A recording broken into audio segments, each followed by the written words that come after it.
Let's see.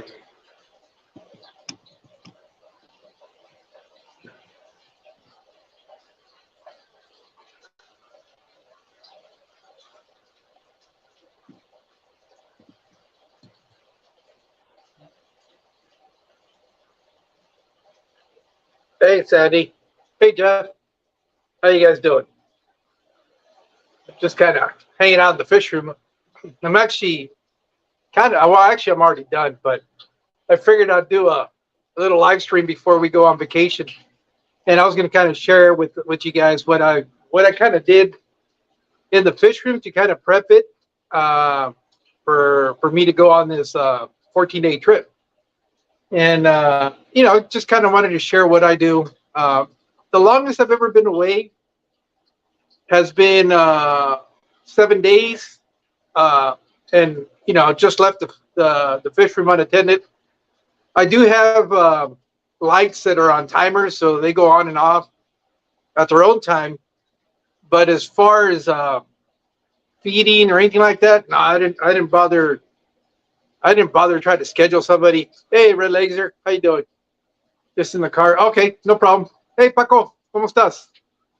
Yeah, sí, nos vamos de vacaciones a San Miguel de Allende. Hey, Muppet. Or Jillian. That was cool. That stream was kind of funny when all the Jays were there. And it seems like today is going to be no different. Hey, Stubbs, how's it going? Hey, Aqua London. Alex, ¿verdad? How you doing, Stubbs? No, what I was saying is that I'm getting ready to go on a 14-day trip. And I'm a little nervous, I'm not going to lie, because that's going to be the longest I've ever been away from the fish room. And I've done 7 days without a problem.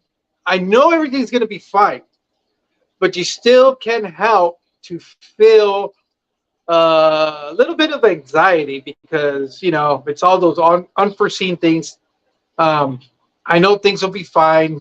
It'll be no different than me not being here, with the exception that I probably wouldn't be feeding as often as I normally do anyways. Well, not that I feed once a day, and sometimes I'll skip once or other. ¿Qué onda, Marx? ¿Cómo estás? Gracias por venir. Es que estoy comentándoles de que me voy a ir 14 días de vacaciones a San Miguel de Allende. Y estoy comentando que pues el cuarto se va a quedar solo y vamos a ver qué es lo que pasa cuando regresemos. A ver si todavía tengo peces. Yeah, so kind of what I did was I obviously did some water changes. I finished all my water changes. Yeah, it's always nerve-wracking. And but I'll show you guys around the setups that I have and how I kind of keep my fish. I'm not worried. If what Father Fish says true, that fish can go up to 30 days without eating, then I'm not even worried at all. And I'm not even so much as concerned as them not eating for most of my fish, because I know there's microfauna in the aquariums that they'll feed off of. And I have plants in there that they can feed off of the plants if they really get hungry. So that aspect, I'm not worried at all.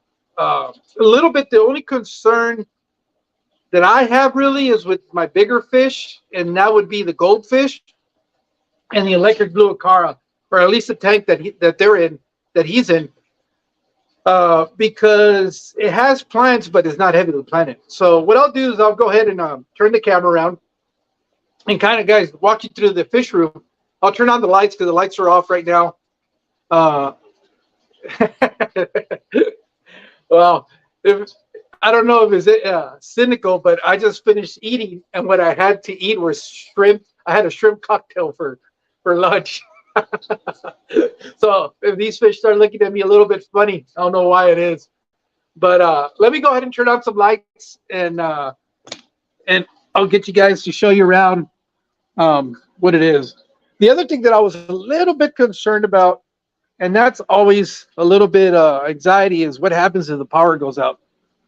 We're not prone for power outages out here in Arizona. My biggest fear is that one of the breakers for the GFS goes out. And that could potentially be because we just started running the AC. That if too many things kick on at once, it might do it because it might feel like like a surcharge and try to trip and protect itself. That's the only real concern that I have as far as power failure. But other than that, I'm not really too concerned. I mean, even when I'm here, stuff never goes out, and I don't have any of those issues. But well, anyways, let me turn the camera around so you guys can kind of get a view of the fish room. Okay, so I recently added some new tanks. I've kind of cleaned up the garage a little bit and try to organize it. There's still a lot of stuff over here that I need to be able to really put nice and neat. But I still have that 50-gallon low boy that I need to clean up. It used to be a frag tank that one of my coworkers gave me, and he had drilled it because he was running a sump off of that. And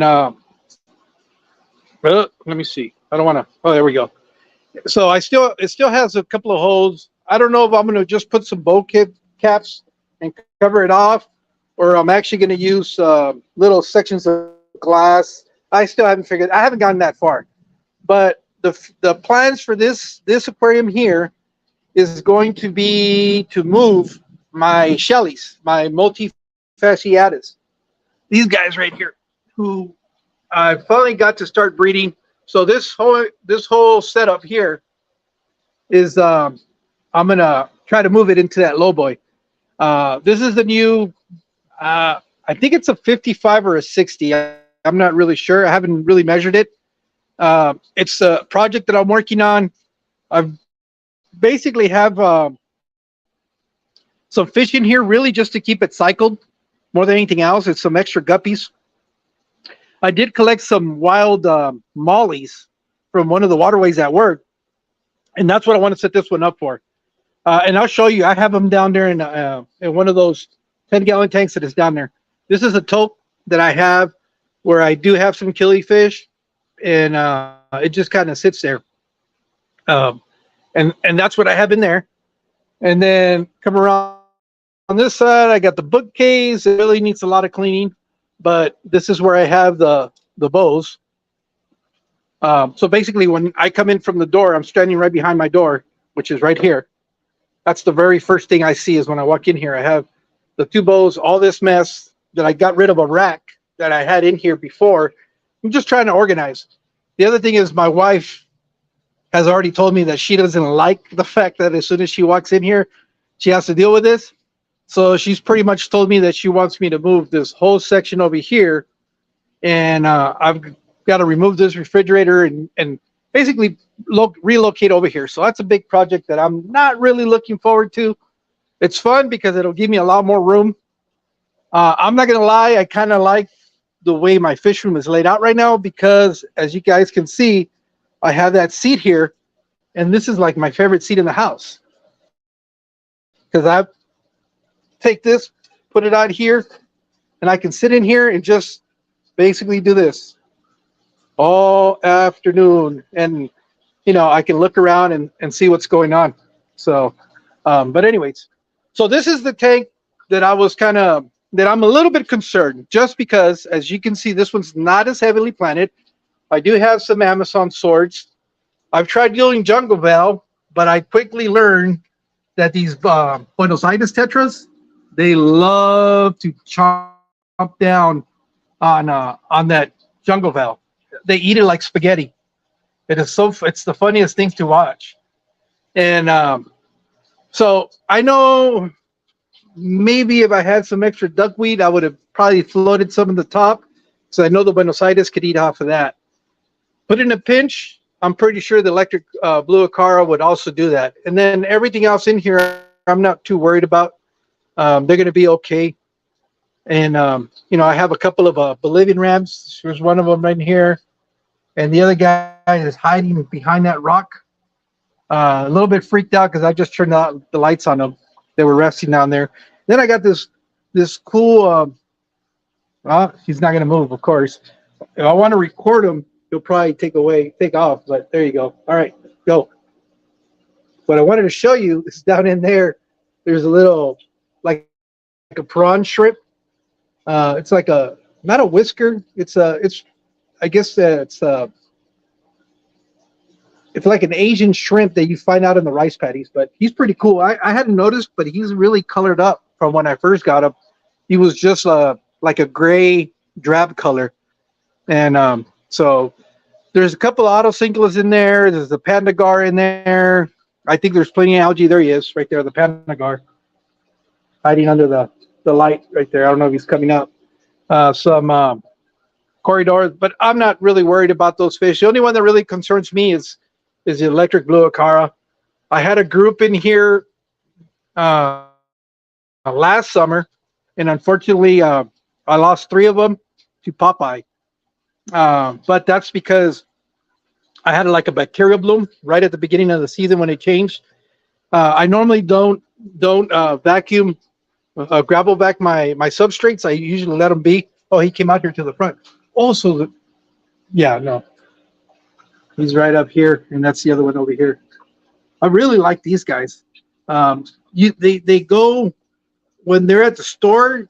You don't really look at them because you'll never see the colors they're displaying right now. They're always drab. But once they color up, they have these like pinkish, yellow. It's amazing the colors that they get. It's really neat. I like them.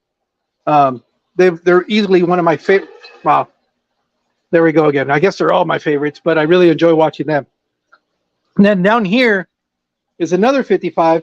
This one I'm the least concerned about. Oh yeah, and Toby, he's got a person that's going to drop in and feed him every day, so he's not worried about that. I'm using this app. The young girl that's coming in has been coming in for us for quite a while, so we usually book her again. Say hi, Toby. And so he's going to be taken care of. He'll be all right. In here, like I said, these are just some cherry barbs, some ember tetras, a whole gang of bristlenose that you're not even seeing right now. It's my bristlenose tank, or the grot, some binocories, and this guy right here, this Bolivian ram that I had to pull from the top because they were beating up on him. So yeah, I guess he was a little bit smaller than the rest, so he kind of moved down here. But in here, there's got to be at least 50 plecos. There's one on the rock right there. I know the longer, there's a bunch of them under the branches. They're just kind of hiding out, especially because the lights just came on. There's some shrimp in here. This started out as a coal tank, and they reproduced and survived.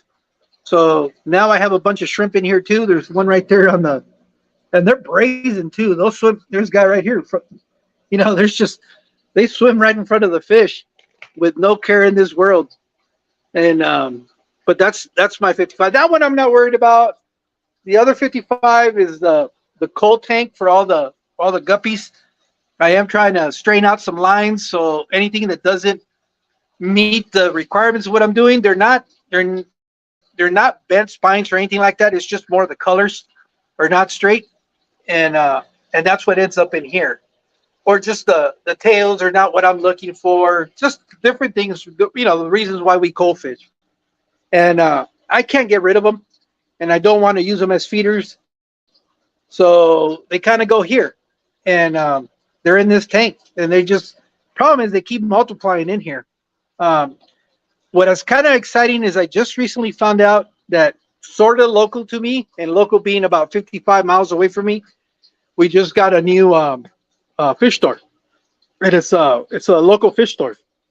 It's not one of the box stores. And I went in kind of to check it out. It's in Al Centro, and I was talking to the guy there, and I guess they will take breeders fish for store credit. So I think that's what I'm going to start doing. I'm going to start taking some of these excess guys and putting them in there. But anyways, that's the 55. I'm not worried about this tank at all. That is a self-sustaining tank. I can go weeks without feeding that tank, and there's no problem in here. There's plenty of guppy grass on the top if they really get hungry. these guys will start picking at it. So I'm not worried about it. In here is the 33 gallon. It's a cube. It's an old Oceanic tank that I got, and I removed the rim from the top because I was trying to do a rimless tank. And so it came out okay. In here is my molly tanks. These guys I'm not worried about either. The only thing that's going to happen is I'll probably come back and there'll be zero algae in this tank because they'll eat all the algae. And in here too, I also have shrimp. Those are the Blue Dream coals are in there. I don't know if you can see them out there by that hydrophila. They're all hanging out on the leaves. And it used to have a lot more algae in here, but they've pretty much done a good job of cleaning it up. There's just a little bit done in here in the rocks. There's another pleco in there. But I'm not these tanks I'm not worried about at all.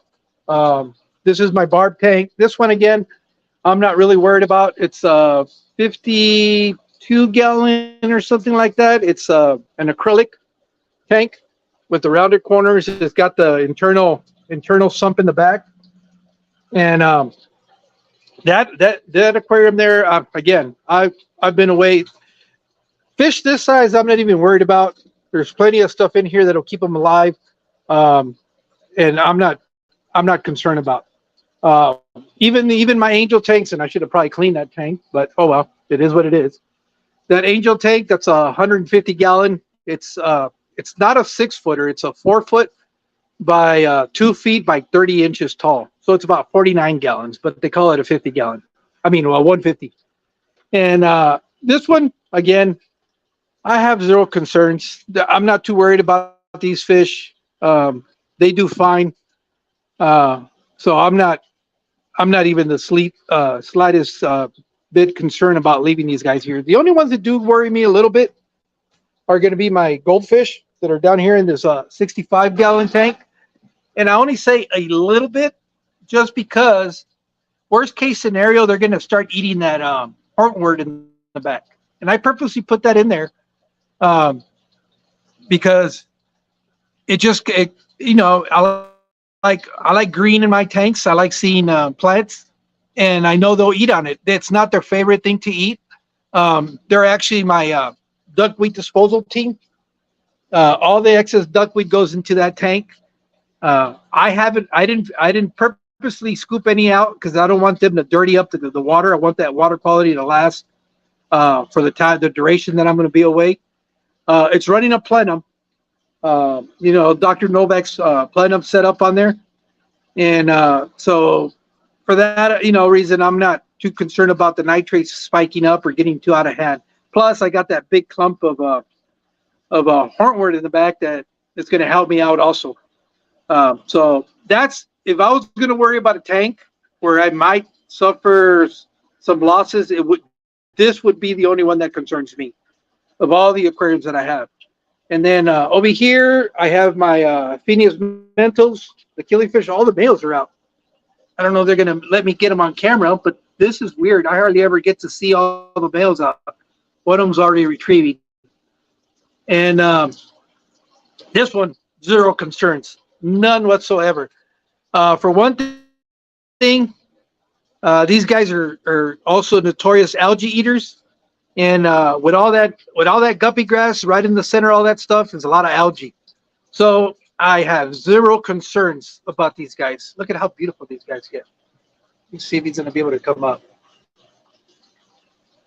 Yeah. Let me see. Hey, Dr. Anthony, these are the ones that I'm trying to get to you.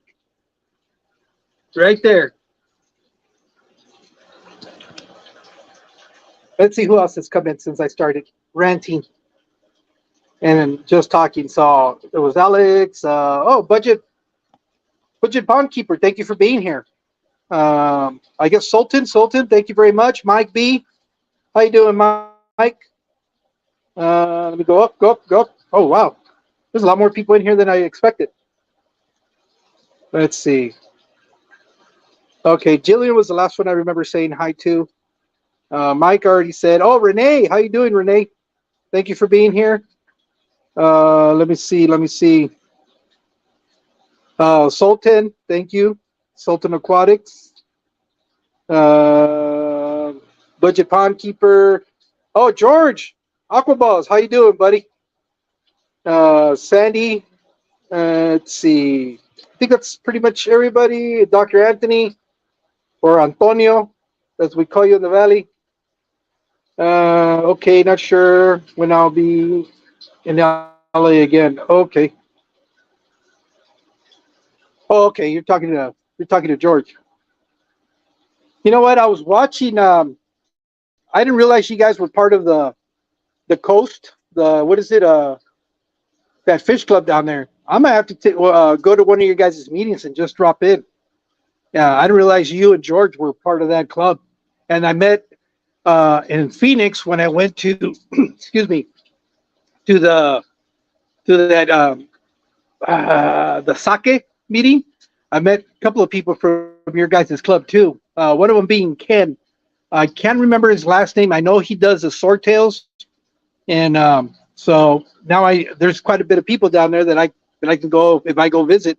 I can say hi to. Well, anyways, up here I got zero concerns on these tanks. These are all just my guppies that I'm working on. Not even worried about it.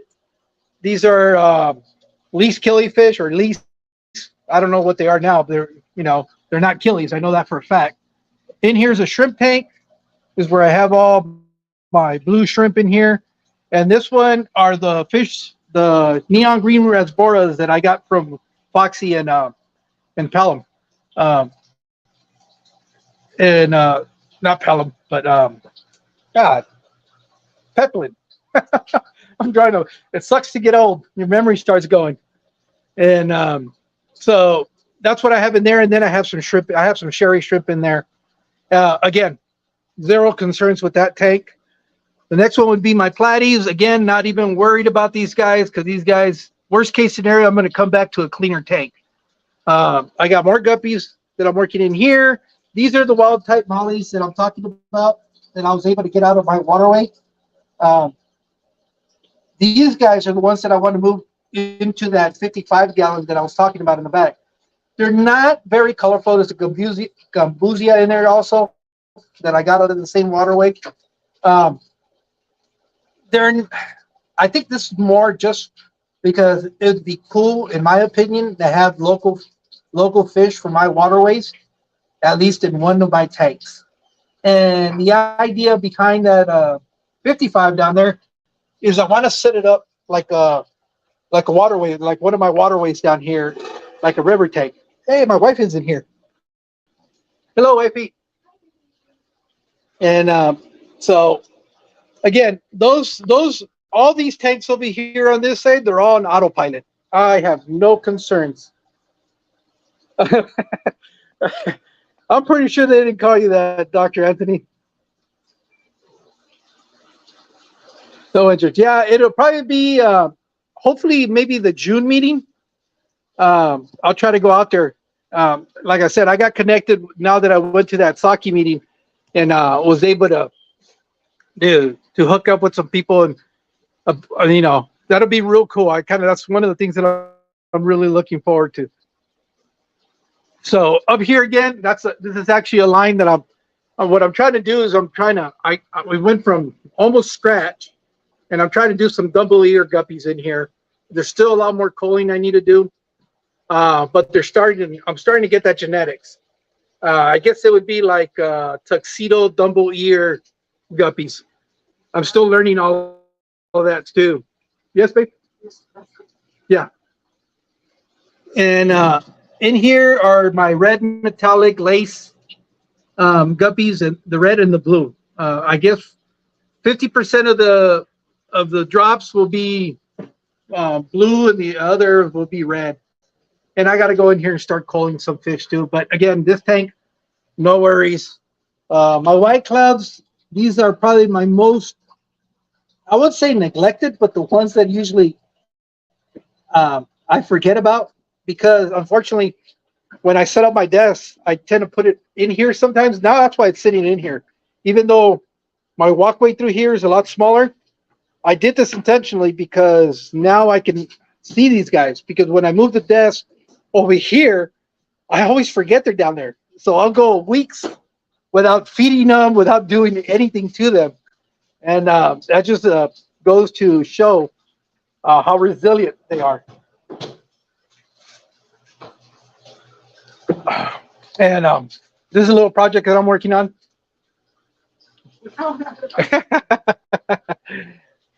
That's my wife. Say hello. Yeah, we're just kind of killing time now until it comes time to go catch our flight. But that's pretty much it. Well, all I did to prep for the trip, like I said, is I did some water changes. As you guys can tell, most of my aquariums have plants or are heavily planted of one way or another.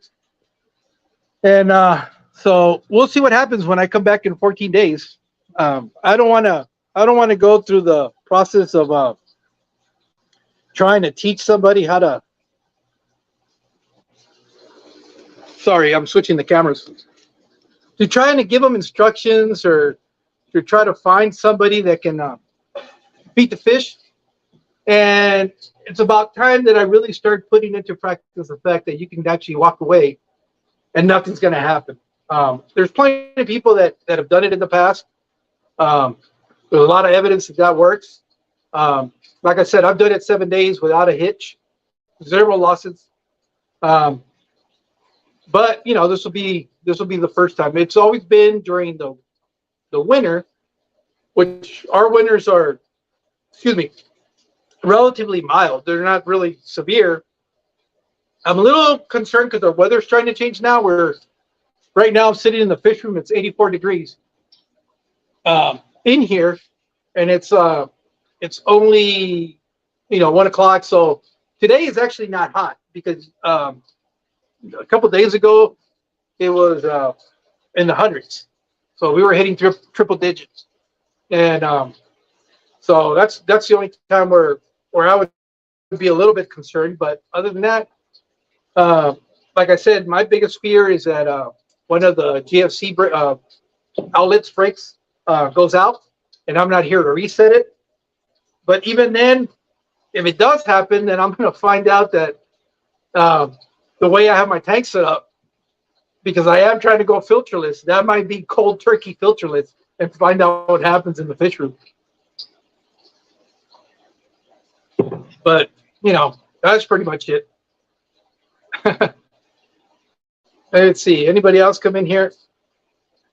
So I'm just kind of, really what I'm doing is just kind of documenting what's going to happen, because I know it seems to me like traveling is one of the biggest concerns when it comes to, especially when you have more than a couple fish tanks.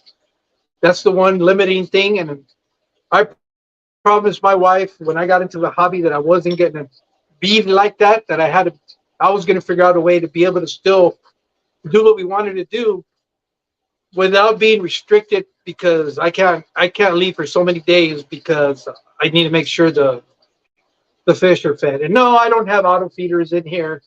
It seems to me I hear more horror stories about the auto feeders than I do upsides on them, whether it's batteries running out or food being, more food than you expected dumping out, or, it's not the worst case scenario, but sometimes they just don't work, and, all that stuff.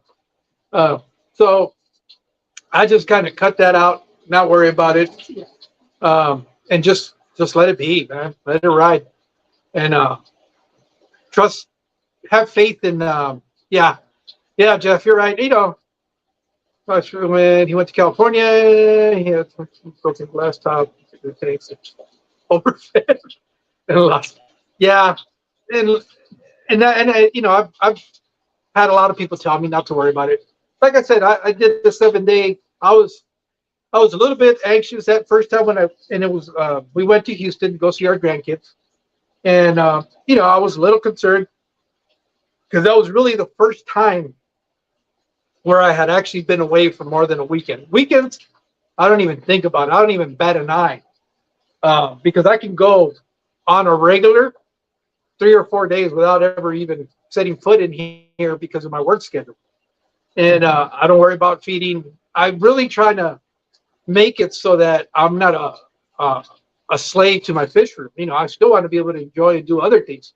As much as I enjoy my tanks, and I really like watching them and interacting with them, I don't want to be in a situation where, you know, I'm always I'm always missing out on things that we enjoy just because of fear that something's going to go horribly wrong. And then again, I don't have anything that's really high value. It's just more time invested in my fish, especially the ones that I'm trying to breed. Because as we all know, guppies are not that expensive. Uh, you know, it's just more that time investment and trying to straighten out a line, trying to find, you know, that selective breeding. That takes time, and that you can recuperate. But and that's you know, one of it is trying to come up with something new. The other one is the challenge to see if you can straighten out a line. You know, you get poor quality fish from the big box stores, because really what you're buying there are their culls. They're not going to sell you their premium fish. And trying to take that and convert it to something very, very nice, very, very sought after. So that's kind of what I'm doing. That's really what I do here. That and the fact, like I said, not until a couple of 3 months, because they've been open 3 months. I didn't really have access to a local fish store. And I say local, quote unquote, because I do have to drive 55 miles to get to it. Um, but it's not that big of a deal. And because before I used to have to drive 3 hours to get either to Phoenix, because where I'm at, I'm right in the smack dab middle of, it's the same distance whether I drive to San Diego or I drive to Phoenix. I'm really literally in the middle. I mean, literally, you measure the distance, there may be 3 or 4 mile difference from each city point. So, you know, that was pretty much it. Just kind of wanted to. I noticed that nobody was really doing much, you know, and I was debating whether to do. I'm gonna be honest. I'm being lazy, and the reason I say I'm being lazy because I don't want to film and do a regular video, because then that means I would have had to edit and I, I did not want to do that. I was too lazy to do that, so I figured I'll go live. It's a way for me to cheat, still be able to do a video on the topic, and not have to worry about that. Let's see. Let me read some of the comments. I'm horrible at that because I don't read the comments. I just go on these little tangent rants and not pay attention, which I should, but I'm horrible that way. Everybody's kind of saying hi. Let me see any questions. Budgeted pond keeper, got to go. Okay. Well, thank you for dropping in. Even though I probably already missed you. Your goldfish will be Stub Aquatics. Your goldfish will be totally fine at high hundreds. Yeah, like I said, I know everybody tells me the same thing. It's just that little bit of, I guess it's just normal to have a little bit of anxiety. But I know in the end they're going to be fine. It's just, you know, sometimes you can't help to worry just a little bit. And then Aqua Balls is talking to Dr. Anthony, trying to find out if he's going to be in Bellflower anytime soon.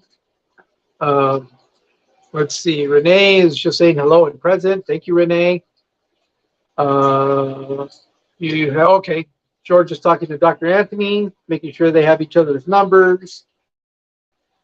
Dr. Anthony saying that they used to call him Barbosa at IBC. I doubt. You're a big guy. I don't think you put up with too many people giving you shit. So I know that's more of a joke, a running joke than reality, because I don't see you as the type of guy that letting you people call you names, especially in the Valley. Okay, so George is trying to coordinate with Dr. Anthony. Jeff, 14 days. I bet it'll be fine. I have a friend. Oh, that's when he went to California, came home to broken glass tops. All the tanks were fed with a few losses. Never have anyone again. Yeah, only if I need no the Aquarius, but never again. Yeah, you know, I that's the one lesson that I have learned, is not to try to rely on somebody else, especially if they're not hobbyists. and I really do mean hobbyists. Uh, Even then, if they really are hobbyists, they won't even. They'll tell you maybe they'll come in one side of the week, drop in and feed in a little bit. Hey Tommy, hey Ritesh, thank you guys for being here. Yeah, but this is my least favorite topic. I don't want to live anywhere my wife wants to. Oh, okay. I guess George, they're talking about moving to Florida, huh? Yeah, with over 50 tanks. I can't see that trip happening with all those tanks. I think it's one of those where you try to recoup as much as you can from the fish room, and it's a restart. I know LRB had to do the same thing when he only went half the distance of the country. You're going coast to coast if you do that, and I really don't see that happening. You do have some beautiful tanks, and yeah, that would be regretful. But even that, if I had to move, I probably wouldn't be too devastated because for me it'd be a little bit exciting. And why I say that is because it's a good opportunity to start over. There's a lot when you first set up. I know most people, very few people, other than I know there's a guy who did a lot of homework before setting up his fish room, and I don't forget his name, but I haven't seen him post very much lately. But he actually did the right thing, did the research, set up all his racks with the idea that he already knew he was going to have everything drilled. Um, he was so organized, so methodical. He knew where he was going to put all his valves. It's none of this, but we all do that. Where you start with one tank and then you get two or three more that you come across. So you set up a makeshift rack. If you noticed, all my racks are just, you can see the progression as the room started growing out. It started out with cinder blocks to me constructing some actual physical racks. Uh, as much as I hate the idea of having to move these tanks, I'm kind of excited because it's going to allow me to improve the layout. Um, like right now, if you notice, I have a lot of room within the racks where there's wasted space.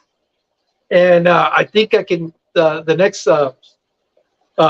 fish room 2.0 is going to allow me to improve on that and just be able to have it where it's a little bit more organized and I don't have tanks on the other side of the fish room.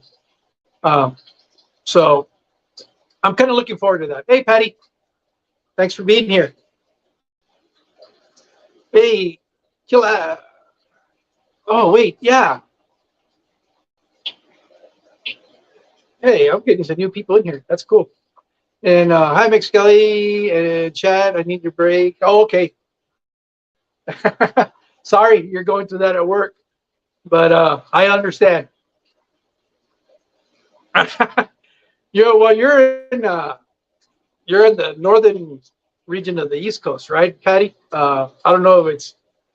I don't want to say because people get insulted if you live in New York and you say that you live in New Jersey and vice versa. So I just rather I know you're up in that region, in the old country. But yeah, hey Killa. Let's see, it's Killa. I'm gonna butcher this. Killa cacti. I don't know. I'm horrible at reading. English was never my strong suit, and no other subjects for that matter either. He says, I lost 125 full of Africans while on a 1 week business trip.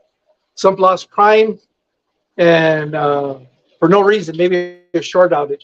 Yeah, you know what? It's funny because most of my filtration is air driven. It's all sponge filters or plenums. And on a plenum, if you lose power on a true plenum, not the variation of Dr. Novak's, but the actual plenum where it's just the void at the bottom, you don't even need any mechanical movement in there because the water will naturally work its way down through the gravel into that void and then come, pretty much create a cycle in there, a current. It's a very slow moving current, but nonetheless. So even on those, if the power goes out, I'm not even worried about it. It is what it is. At some point, you got to trust You got to trust in the system. So hopefully it doesn't turn around and, bite me in the rear end. I totally lived in Florida. I have a, yeah, I bet you would. You have a small little zoo as it is, Tommy. Yeah, but I'm not. Yeah, the humidity. Well, not that Arizona is the most desirable place to live in, but when I was stationed in Georgia, I did not deal well with the humidity. It wasn't very hot. I'd get up to 89, 90. But there was that I had never experienced this. I'd go in the shower, take a shower, towel off. By the time I left the showers to my room, I'd be drenched again, as if I hadn't dried out. And that's the one thing I was never ever able to get over with. I hate sweating when I'm not working. If I was sitting here and I was drenched in sweat, my attitude would be horrible. So I can't stand that. I don't mind sweating when I'm working. I don't mind sweating if I'm working out. But to sit unactive and be dripping in sweat, that just can't deal with that. That's just no. No visiting. No visiting only. What was that to George? To the club? Shit, I'll buy a membership. I don't care, even if I only go once a year. I want to move south. I hate the winters here. Yeah, I remember the only time where me and my family have lived in where it snowed was in northern Nevada, in a little town called Winnemucca, which is basically a gas station in between Reno and Salt Lake City. Uh, it's just kind of like the layover before you get to either one of those. And I remember we were so excited because we woke to a white Christmas. I mean, it had been cold, it had frozen, but we hadn't gotten any snow the first year that we were living there, that first winter. And it was so cool because we went to bed on the 24th, and on the 25th when we wake up, there was probably about a foot of snow on the ground. I remember that was really exciting. We really enjoyed it. We did all the new experiences in the snow, the snowman, snowball fight. Oh, that's where I learned you can't compact those snowballs too hard because they hurt. They don't break up, and it's like throwing rocks at each other. Excuse me. And but being from California, you really do live on a fast learning curve, because I never understood, because that first day I noticed my neighbors in the afternoon started coming out and shoveling their driveway. Well, that day I had to go to the store for something, and I drove the truck right out of the garage. I was thinking, why are people shoveling their snow? You can drive over this stuff. And I know those of you guys that have lived in snow knows exactly where this is going and how stupid it was of me. But anyways, I did that for maybe 2 days, where I just always do driving in, driving out. Of course, what I was doing was compacting that snow and making it ice. And I think it was on day 3. I was actually going to work, backed out of the driveway. I mean, out of the garage into the driveway, and all of a sudden, I hit the patch of ice that had built up on the driveway, and I wasn't going anywhere. Just the back end. Oh, and here's the other stupid thing. I was the only guy in that area that had a 2-wheel drive truck. Everybody else, and I couldn't, when because we moved up there like in the spring, and everybody would kind of ask me, he goes, "You got a 2-wheel drive truck?" And I was like, "Yeah, why? What's so, California, in the Imperial Valley where I grew up, everybody has 2-wheel drive trucks. Very few people other than the farmers are driving 4-wheel drive trucks." And because it's more of a look than it is a function for us. So, as soon as those wheels left the pavement onto the ice, all of a sudden my back end starts going back and forth, sweating like this, and I'm not going anywhere. I'm just kind of sitting there, just spinning back inside. Well, what I had done was compacted all that snow that was there and had made about an inch of ice on the driveway. And, I wasn't going to go anywhere.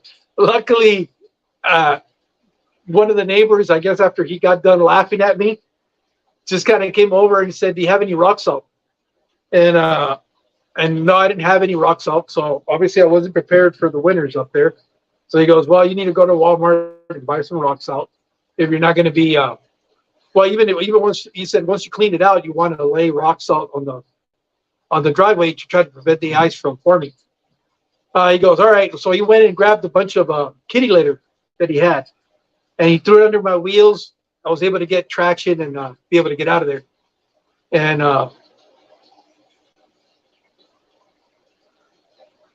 so, that was lesson number one. The other lesson number two, again, being lazy. I don't want to scrape the ice off the windshield. And so, being Mr. Smartass, I thought, I'm just going to go grab the water hose and I'll squirt some water on there and get that snow off of there. And I'll be able to get out of here. Because it was cold enough where it would snow and the snow would stick around for maybe half of the day and then would melt away. So it was just really at night where it would get real, where it would be freezing. So if we got a light snow over the night, by the afternoon, it'd be gone. So instead of me going out there with the ice scraper and just brushing all that stuff off and getting it off like any normal person, my lazy ass decided that I was going to get the water hose, and I thought, I'm going to be real slick. So I go grab the hose, open the faucet, and get out there, stand out there, and I'm waiting and waiting and waiting, and nothing is coming out of the water hose. So obviously I'm kind of rushing because I'm doing this at the last minute. I totally forget. I throw the hose in the yard, get in the truck, and take off. Well, it's already what's going to happen. It was freezing during the morning. Sometime during midday, that plug of ice that was in that water hose melted enough where it shot out. So I'm coming back from work. It must have been like 4 o'clock in the afternoon. And we used to live in a slight incline. And so I used to drive up the incline, and at the top, that's where we used to live. And I'm watching, I'm going, man, somebody's pipe must have busted. He goes, that sucks. That's what I was thinking, right? And I'm driving up, and I'm seeing the water, and I'm going, shit, my pipe busted. That's what I thought. So I pulled in the driveway, get out of there, and I'm looking, and I can't see any bursted pipes. And then I remembered, you idiot, I left the faucet on. So what ended up happening, killer cactus. That's what it is, killer cacti. Oh, thanks. And so I realized that I had left it open, and all that afternoon, the water was just running. Who knows how many hours, who knows how much water I just wasted. But that was learning number two quick lesson. The other one was, again, and I think this is just very common where you get a lot of cold temperatures and then warm and then cold, because we started getting icicles on the roof.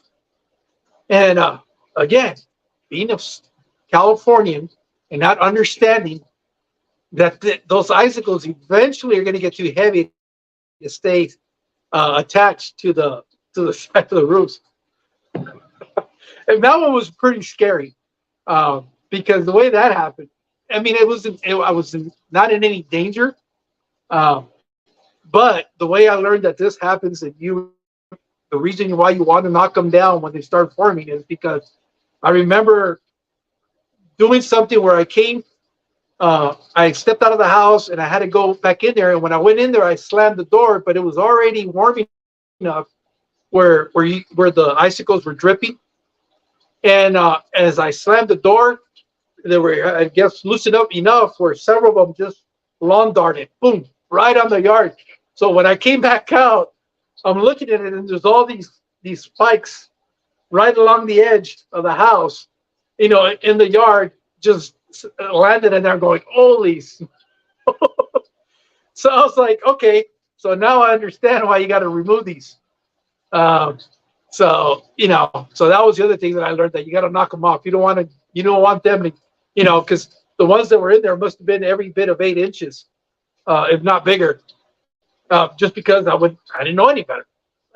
So those were the takeaways from living in cold weather that you never ever ever deal with when living in the summer.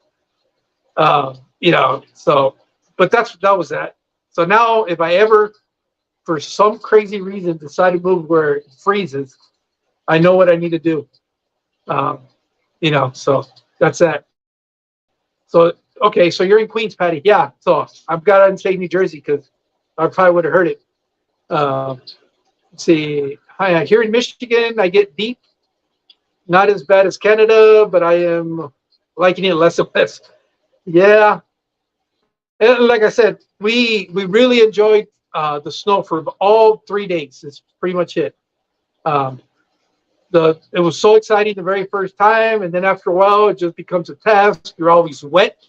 If you're walking around in the snow, that was something also that was kind of new. Obviously, common sense would have told you that would have been the case. So I didn't have any snow boots. All I had was sneakers and some my leather work boots from work. But quickly learned that you don't want to, unless you have the right footwear, you don't want to be traveling through all that ankle deep snow, because your feet will get wet and then it gets real cold. Gonna add some White Cloud minnows to my outdoor tub. Yeah. You know what? It's funny because these guys, I don't know if I don't have the right setup for them, but I don't get a lot of fry as what people usually it's a set it and forget it kind of fish. And it is, in the aspect that I don't have to do much. They're real tolerant. They're pretty strong. I think even I saw a video by John from KG Tropicals where they had one of these suckers lay on the ground for 2 hours. For some reason he can't explain himself, he threw it back in his aquarium, and the sucker came back to life. So they're a lot tougher than they seem because they're small. But I don't get a lot of fry, and I think my female is egg bound, and I haven't been able to find a way to get her to drop, because she looks like if she had a blout, but it's not blout. It's just, I think she's just got a lot of eggs and she's not being able to release them all at once. So if somebody knows of a way to do that, let me know, because I need to do something. I tried putting her in Epsom salt to see if it would purge her, but I don't know if maybe I didn't have the right amount of Epsom, or I didn't leave her in there a long time.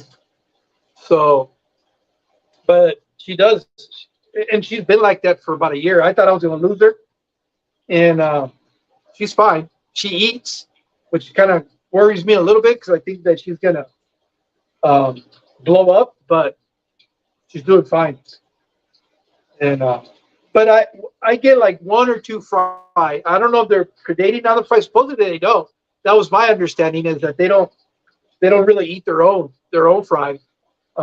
It seems to me like I have enough plants. I don't have a lot of moss in there, so that might be an issue. But I started out with I think it was 6 of them. I lost 2 of them when I first got them, and I think my colony is up to about 10 now. So let's see. I had Tommy saying that egg bound is never fun. I haven't had to experience that with my fish, but I have experienced it with a few different birds. Okay, yeah, I know you keep quail. So yeah, to me it just seems she's too small. I know they do it with goldfish, because that's the video that I found on YouTube, was a guy that was, and it kind of looks brutal, but I guess it's okay, because he was kind of with his fingers rubbing on her abdomen, and the goldfish was releasing all the eggs. Man, these guys are too tiny, and my thumbs are way too big. I'm gonna squeeze more than just the eggs out of her. So I don't know. I've kind of left it alone, and and just trying to figure it out and see what happens. So we'll see what happens with that. But that was it. I know I'm just kind of ranting now and not really talking about much other than how non-smart I really am. But again, I want to thank you guys for dropping in. You know, just knowing that it's kind of like I want to come back when I get back from here, do another walk around the fish room, and pretty much my hope is to show you that absolutely nothing happened, everything's fine. I've always known that it's good to fast your fish.